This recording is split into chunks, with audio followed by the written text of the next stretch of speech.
मोदी बताओ पैसा कहां गया। 100 लाख करोड़ अमेरिकी डॉलर का कर्जा लिया, सस्ता पेट्रोल डीजल गैस बिकवा कर जनता को लुटवाया। ये सारी कंपनियां जो निजी कर दी गई हैं, इन सारी कंपनियों में आरक्षण भी खत्म कर दिया गया है। ये है पनौती आरएसएस की सरकार का षड्यंत्र। मेरे पास लिस्ट है, पहले बड़ी कंपनियों की नीलामी की, 300 से ज्यादा सरकारी संस्थान, एक तीर से दो शिकार, हमारे देश की सरकारी संपत्तियों को निजी हाथों में बेच करके देश को कंगाल बनाने का दूसरा बड़ा षड्यंत्र क्या है। 18 महीने से बगैर वेतन का उन्होंने चंद्रयान 3 के निर्माण में भूमिका अदा की। 80 करोड़ से ज्यादा लोगों को 5 किलो राशन इसलिए दिया जा रहा है कि लोग गरीब हैं। पर जीएसटी वसूली में आपको बताना चाहता हूं, देश की आधी आबादी से 64% जीएसटी वसूला जा रहा है। चंद्रयान 3 को रवाना किया गया तब, और जब विक्रम को वहां लैंड किया जा तब दोनों वक्त पनौती वहां नहीं थे, इसलिए हमारी ये सफलता रही है। तो मंदिरों में घंटे घड़ियाल बजाए जा रहे थे, ऐसा संदेश दिया जा रहा था जैसे पूजा कर देने से, पूजा पाठ करने से हमारा मंगलयान 3 सफल रहा होगा। तो मंगलयान 2 क्यों असफल रहा? ये उपलब्धि हमने भारत में मंदिर मस्जिद का विवाद खड़ा करके नहीं की।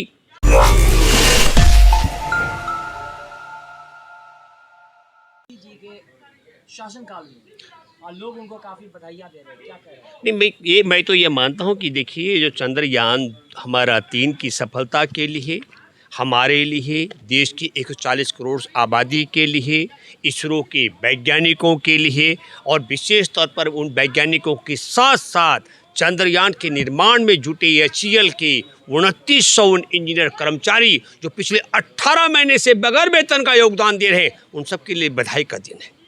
और सबसे बड़ी बधाई का दिन है कि हम रूस, अमेरिका और चीन के बराबर पहुंच गए, और उससे और एक कदम आगे कि हम चीन और अमेरिका, रूस से आगे इसलिए हैं कि हमने चंद्रयान 3 को चंद्रमा के दक्षिणी ध्रुव पे उतारा है, जहां अभी तक वो देश नहीं पहुंचे। हमारे लिए फख्र की बात है। लेकिन ये उपलब्धि दुनिया में सबसे बड़ी मूर्ति खड़ी करके हासिल नहीं की हमने। पटेल जी की मूर्ति का जिक्र कर रहा हूं। ये उपलब्धि हमने भारत में मंदिर मस्जिद का विवाद खड़ा करके नहीं की। ये उपलब्धि हमने मंदिर के शिलान्यास के लिए या मंदिर के निर्माण पे 1400 करोड़ रुपए का चंदा जुटाकर अयासी का अड्डा जो बनाया वो संत चिन्मयानंद ने, उससे नहीं की है। ये उपलब्धि हमने की है कि हमारे देश के प्रथम प्रधानमंत्री पंडित जवाहरलाल नेहरू ने देश में मूर्तियां स्थापित करने की बजाय, देश में मंदिर की स्थापना करने की बजाय, वैज्ञानिक सोच रखते हुए रिसर्च के लिए, विज्ञान के लिए इसरो की स्थापना की थी। उसकी परिणति है ये। हम दुनिया में मंगलयान पे भी जा चुके हैं। आपको मालूम होना चाहिए कि जिस वक्त हमारा मंगलयान छोड़ा गया था मनमोहन सिंह जी सरकार के कार्यकाल में, तब चुनाव संचालन समिति की अगुवाई कर रहे भाजपा के गठबंधन एनडीए की तरफ से उसके नेता बने नरेंद्र मोदी ने कहा था, गरीब देश में चंद्रयान छोड़ने की जरूरत क्या है।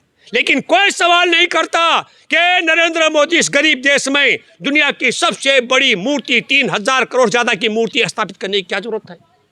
कोई सवाल नहीं करता है कि गरीब देश में इतना भव्य मंदिर बनाने, महंगा मंदिर बनाने की क्या जरूरत है। तब हम ये कहना चाहते हैं, इस उपलब्धि के पीछे वो वैज्ञानिक शोध है। हम आपके माध्यम से कहना चाहते हैं, आज आपने देखा होगा कि जब हमारा विक्रम लैंड कर रहा था तो मंदिरों में घंटे घड़ियाल बजाए जा रहे थे, ऐसा संदेश दिया जा रहा था जैसे पूजा कर देने से, पूजा पाठ करने से हमारा मंगलयान 3 सफल रहा होगा। तो मंगलयान 2 क्यों असफल रहा? उसी तो पनौती वहीं थे, अरे पनौती खुद थे, और तमाम मंदिरों में घंटे घड़ियाल बजाए जा रहे थे। तब भगवान क्यों रुष्ट हो गए थे?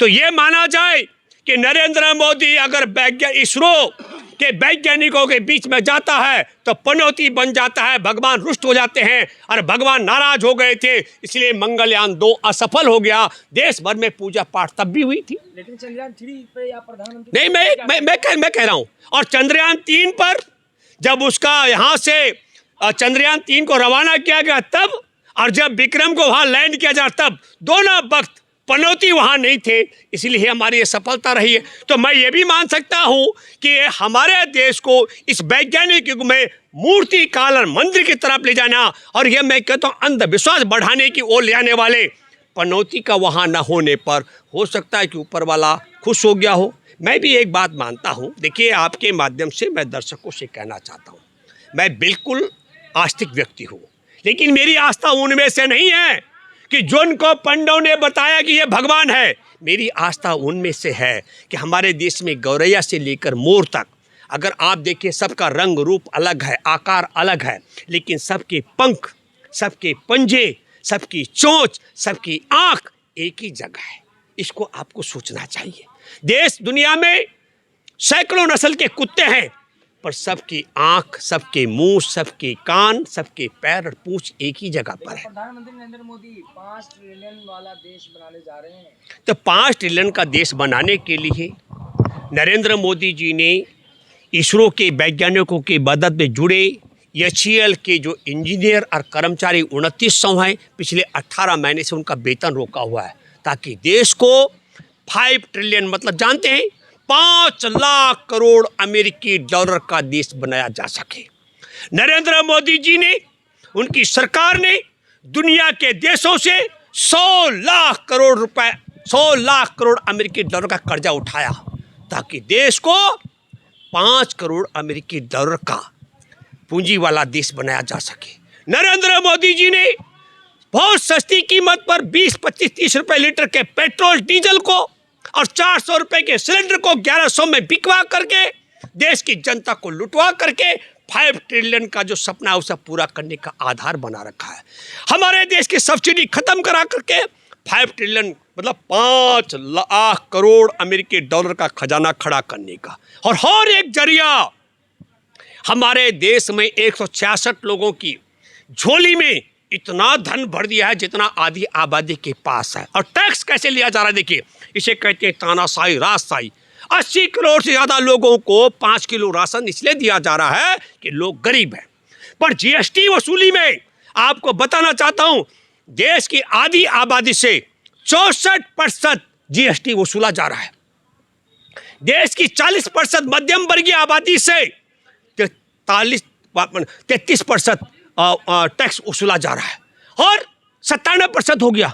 और देश के 10% सबसे ज़्यादा धनवानों से मात्र 3% टैक्स वसूल करके, तो कितना बड़ा तरीका है कि देश के अमीरों से सबसे कम टैक्स और देश के गरीबों से सबसे ज़्यादा GST उनके पेन पे, पेंसिल पे, कलम पर, हॉस्पिटल के बेड पर, धर्मशाला के बिस्तर पर, आटे पर, चावल पर, सब पर टैक्स वसूल करके 5 करोड़ लाख करोड़ अमेरिकी डॉलर का एम्पायर खड़ा करने का षड्यंत्र किया जा रहा है। तो क्या हम मैं कहे, अच्छी बात है, हमारा देश तरक्की करेगा। एक मिनट बताता हूँ। धनवान बनने के 3-4 तरीके हैं। सस्ता माल लो और महंगा बेच दो, जैसे कम कीमत पर पेट्रोल डीजल गैस लो और देशवासियों को लूट लो। दूसरा, तानाशाही तरीके से ज़्यादा टैक्स वसूल करो।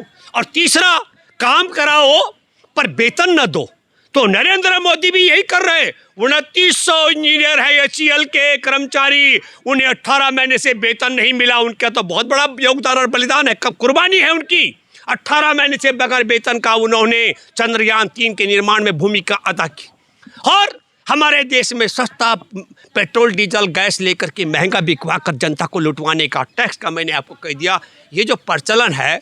और चौथा, धनवान बनने का तरीका, दुनिया से कर्ज उठाओ 100 लाख करोड़। पर मैं फिर कहना चाहता हूँ कि नरेंद्र मोदी की सरकार का पैसा नहीं है, इसीलिए 2900 कर्मचारियों को वेतन नहीं दे पा रही है। देश की जनता का पास पैसा नहीं है और बैंकों के पास पैसा नहीं है। बड़ा सवाल होना चाहिए, मोदी बताओ पैसा कहाँ गया।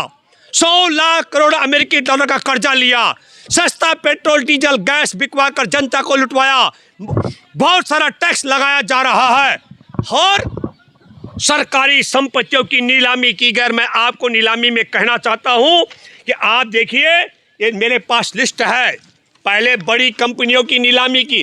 300 से ज़्यादा सरकारी संस्थान, एक तीर से 2 शिकार, हमारे देश की सरकारी संपत्तियों को निजी हाथों में बेच करके देश को कंगाल बनाने का दूसरा बड़ा षड्यंत्र क्या है? जो हमारे देश में SC और ST का आरक्षण है 49%, उसको छीनने का षड्यंत्र इसे कहते हैं। ये सारी कंपनियां जो निजी कर दी गई हैं, इन सारी कंपनियों में आरक्षण भी खत्म कर दिया गया है। ये है पनौती RSS की सरकार का षड्यंत्र। तब मैं ये कहना चाहता हूं कि गाल बजा करके 5 ट्रिलियन की अर्थव्यवस्था भारत की नहीं हो सकती है। जो ऑलरेडी इन कंपनी में जॉब पे हैं वो तो रहेंगे ना। देखिए, जो ऑलरेडी कर रहे हैं वो अलग बात है, लेकिन उसके बाद से भविष्य में अब उनके किसी की भर्ती नहीं होगी। और मैं आपके माध्यम से कहना चाहता हूँ, मैं आपको बताना चाहता हूँ कि जो 300 से ज़्यादा सरकारी संस्थान हैं, उनमें से बमुश्किल नरेंद्र मोदी की सरकार के कार्यकाल में तय हो चुका है दर्जन 1.5-2 दर्जन सरकारी संस्थान बच पाएंगे तो नहीं बच पाएंगे। और फिर मैं कहना चाहता हूँ, देश 2 राह पर है। एक राह था कि निजी संस्थाओं का सरकारीकरण करने वाली कांग्रेस की सरकार थी, और ये दूसरी संघ परिवार की सरकार है जो इंसान से इंसान में नफरत फैलाने की, दुनिया से कर्ज उठाने की, अमीरों पर कम टैक्स और गरीबों पर ज़्यादा टैक्स लगाने की काम करती है। वह हमारे देश के तमाम सरकारी संस्थानों को निजी हाथों में बेचती जा रही है, आरक्षण SC और ST का खत्म करा रही है। धन्यवाद।